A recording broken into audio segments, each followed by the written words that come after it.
Assalamualaikum warahmatullahi wabarakatuh. Di video ini kami akan share tentang pengaruh globalisasi terhadap nilai-nilai budaya pada rumah tradisional masyarakat Sade di Lombok Tengah. Hai teman-teman, sebelumnya kenalan dulu yuk.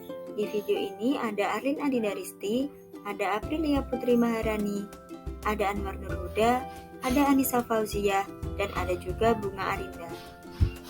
Selanjutnya, kalian tahu tidak di mana letak Dusun Sade? Dusun Sade adalah salah satu dusun adat Sasak Sade yang terletak di Desa Rembitan, Wujud, di Lombok Tengah. Bentuk bangunan Sade sangat unik, memiliki ciri khas dari bangunan suku Sasak yang sangat tradisional. Dindingnya berbahan anyaman bambu, tiang dan paku terbuat dari kayu bambu, dan atapnya dari daun alang-alang. Kemudian lantainya terbuat dari tanah liat dicampur dengan abu jerami dan kotoran kerbau. Menurut penggunanya, jenis rumah Sade ini dibagi menjadi dua. Pertama, rumah balai tani, kedua rumah balai bunter. Rumah balai tani sendiri diperuntukkan untuk warga yang berprofesi sebagai petani. Rumah ini berbentuk limasan atau joglo, biasanya digunakan untuk menyimpan padi.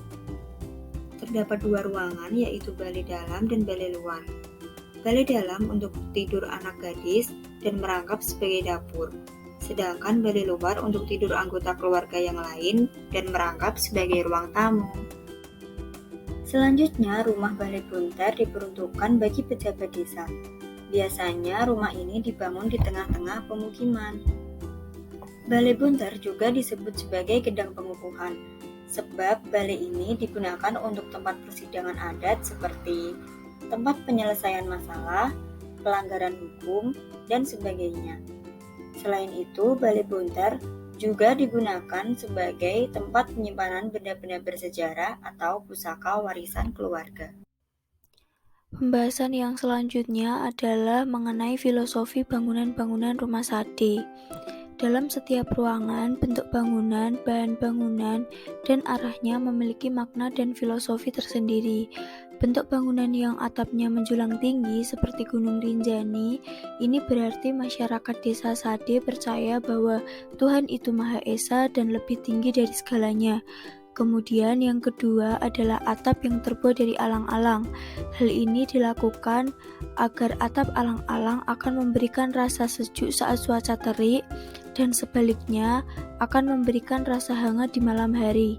Alang-alang ini juga banyak dijumpai di sekitar sawah masyarakat Dusun Sade. Kemudian yang ketiga adalah membersihkan lantainya yang menggunakan kotoran kerbau. Dalam hal ini, masyarakat desa Sade mempercayai bahwa membersihkan menggunakan kotoran kerbau akan membuat rumah mereka menjadi hangat, terhindar dari serangga, bahkan dapat menangkal serangan mistis yang ditunjukkan bagi penghuni rumah. Yang keempat adalah pintu rumah Sade yang pendek atau tidak lebih tinggi dari tinggi orang dewasa. Pintu rumah juga tidak seperti pintu rumah pada umumnya. Pintu rumah Sade ini dibuat bolong tengahnya. Dimaksudkan agar setiap tamu yang datang ke rumah harus merunduk sebagai tanda penghormatan kepada tuan rumah. Filosofi yang kelima adalah 3 buah anak tangga yang memisahkan antara balai penanda wetu telu, yaitu dulu masyarakat Sade memegang kepercayaan animisme yang pada saat itu berkembang di agama Hindu, dan juga dulu kalau ingin sholat biasanya juga diwakili oleh seorang guru atau ustadz. Selain itu juga sebagai lambang kelahiran, berkembang dan mati serta berbagai lambang keluarga, yaitu ayah, ibu, dan anak. Kemudian yang selanjutnya adalah ukuran dan arah rumah yang sama. Penggunaan rumah dan arah yang sama ini menunjukkan bahwa masyarakat hidup harmonis. Kemudian yang terakhir ada 4 tiang penyangga, yang berarti kebenaran yang harus diutamakan, kepercayaan dalam memegang amanah, berkata jujur, dan sebagai orang yang beriman hendaknya pandai atau cerdas dalam menyikapi masalah. Ya, pembahasan Selanjutnya adalah pengaruh globalisasi terhadap nilai-nilai budaya pada rumah Sade. Sebelum membahas mengenai pengaruh tradisi terhadap nilai-nilai budaya pada rumah Sade, perlu diketahui bahwa dusun Sade dibagi menjadi 3, yaitu Sade 1, Sade 2, dan Sade 3. Namun, hanya Sade 1 yang masih mempertahankan tradisi masyarakat tempo dulu. Selain di Sade 1, masyarakat sudah memadukan unsur globalisasi pada rumah mereka. Beberapa pengaruh yang terlihat diantaranya adalah: yang pertama, nilai estetika atau nilai keindahan, di mana banyak hal yang berhubungan dengan nilai estetika seperti keindahan yang ada pada rumah tradisional suku Sasak yang ada pada masyarakat Dusun Sade masih terlihat sampai saat ini. Namun, dengan perkembangan zaman dan globalisasi menyebabkan masyarakat sudah mulai menggunakan bangunan modern. Yang kedua, nilai kearifan lokal, yang merupakan suatu tradisi yang telah diwarisi oleh nenek moyang, seperti kebiasaan masyarakat Sade menggunakan bahan bangunan dari alam, contohnya atap menggunakan alang-alang, dinding dari anyaman bambu, dan lantai menggunakan kotoran kerbau yang dicampur dengan tanah liat. Namun saat ini masyarakat Sade banyak yang sudah menggunakan semen sebagai lantainya. Yang ketiga, tradisi belulut atau memperlekat lantai yang menggunakan kotoran kerbau. Hal ini juga salah satu tradisi yang sudah diwarisi oleh nenek moyang masyarakat Sade. Namun dengan perkembangan zaman dan globalisasi, membuat masyarakat sudah jarang menggunakan kotoran kerbau untuk belulut lantai.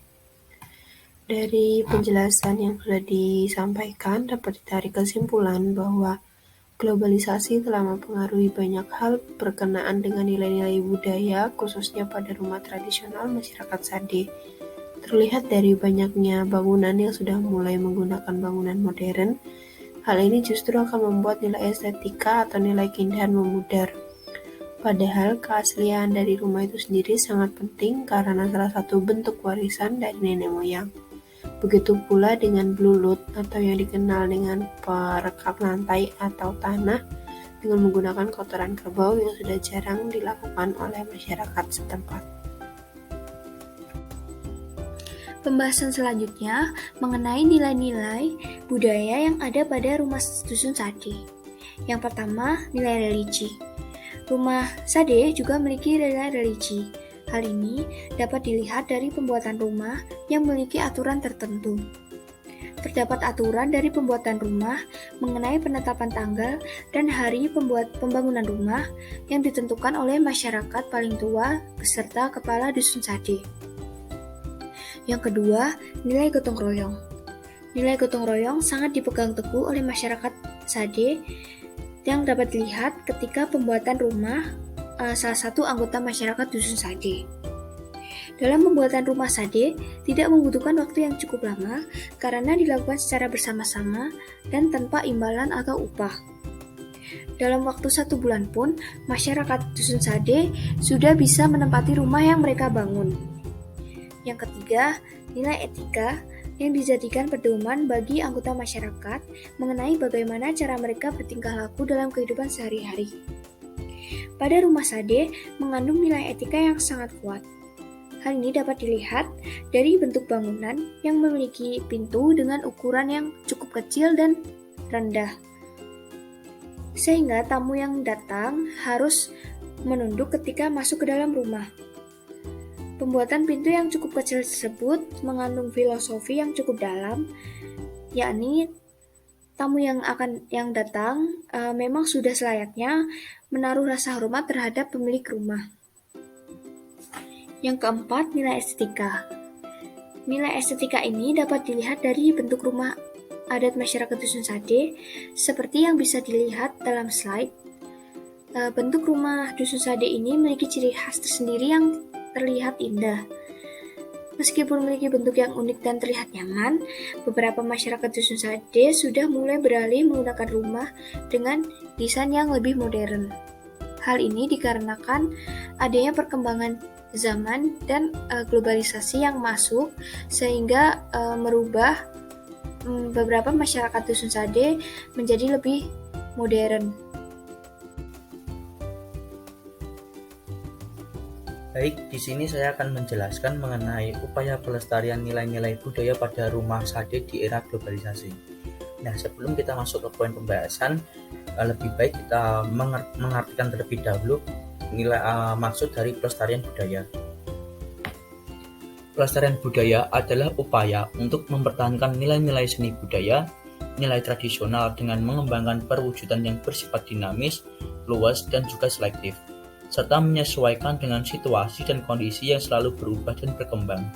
Menurut Wijaya, mengartikan sebagai kegiatan atau yang dilakukan secara terus-menerus, terarah dan terpadu guna mewujudkan tujuan tertentu yang mencerminkan adanya sesuatu yang tetap dan abadi, bersifat dinamis, luas, dan juga selektif. Nah, kemudian pada poin pembahasan terdapat dua upaya pelestarian. Yang pertama culture experience dan yang kedua adalah culture knowledge. Yang pertama, culture experience merupakan pelestarian budaya yang dilakukan dengan cara terjun langsung ke dalam sebuah pengalaman kultural. Sebagai contohnya adalah, jika kebudayaan tersebut berbentuk sebuah rumah tradisional seperti rumah Sade yang menjadi pembahasan kali ini, maka masyarakat dianjurkan untuk belajar dan menyambangi secara langsung dalam rangka melihat dan mempelajari rumah Sade tersebut karena bentuk arsitektur rumah yang sangat unik yang di setiap ruangan memiliki nilai dan filosofinya seperti arah rumah, bentuk bangunan yang menjulang tinggi ke atas, dan yang paling terkenal adalah mengepel lantai menggunakan kotoran sapi atau kerbau. Kemudian yang poin kedua yaitu culture knowledge. Nah, culture knowledge ini merupakan pelestarian budaya yang dilakukan dengan cara membuat suatu pusat informasi mengenai kebudayaan yang dapat difungsionalisasi ke dalam banyak bentuk. Tujuannya adalah untuk edukasi ataupun untuk kepentingan pengembangan kebudayaan itu sendiri dan juga potensi kepariwisataan daerah. Dengan demikian, masyarakat umum dan juga generasi muda dapat memperkaya pengetahuannya tentang kebudayaannya sendiri. Selain dilestarikan dalam dua bentuk poin di atas, kebudayaan lokal ini juga dapat dilestarikan dengan cara mengenal budaya itu sendiri. Nah, dengan demikian, setidaknya dapat diantisipasi terjadinya pembajakan kebudayaan dan juga terkikisnya kebudayaan yang disebabkan oleh efek globalisasi. Nah, persoalan yang sering terjadi dalam masyarakat adalah terkadang tidak merasa bangga terhadap produk atau kebudayaan sendiri. Kita terkadang juga lebih bangga terhadap budaya-budaya impor yang sebenarnya tidak sesuai dengan kepribadian bangsa sebagai orang Timur. Oleh sebab itu, khususnya masyarakat umum dan generasi muda yang kurang memiliki kelestarian dan kesadaran untuk melestarikan kebudayaan lokal. Akibatnya kita baru bersuara ketika negara lain sukses dan terkenal dengan budaya yang mereka ambil secara diam-diam, dan juga ketika kita mulai kehilangan jati diri sebagai bangsa karena kebudayaan lokal kita semakin terkikis oleh efek globalisasi. Oleh karena itu, peran pemerintah dan juga masyarakat umum dalam melestarikan budaya bangsa juga sangatlah penting. Bagaimanapun juga, pemerintah dan masyarakat memiliki peran yang sangat besar dalam upaya pelestarian kebudayaan lokal di tanah air. Nah, pemerintah dan juga masyarakat harus mengimplementasikan kebijakan-kebijakan dan juga gaya hidup yang mengarah pada upaya pelestarian kebudayaan nasional. Mungkin cukup sekian penjelasan mengenai upaya pelestarian nilai-nilai budaya pada rumah Sade di era globalisasi kali ini.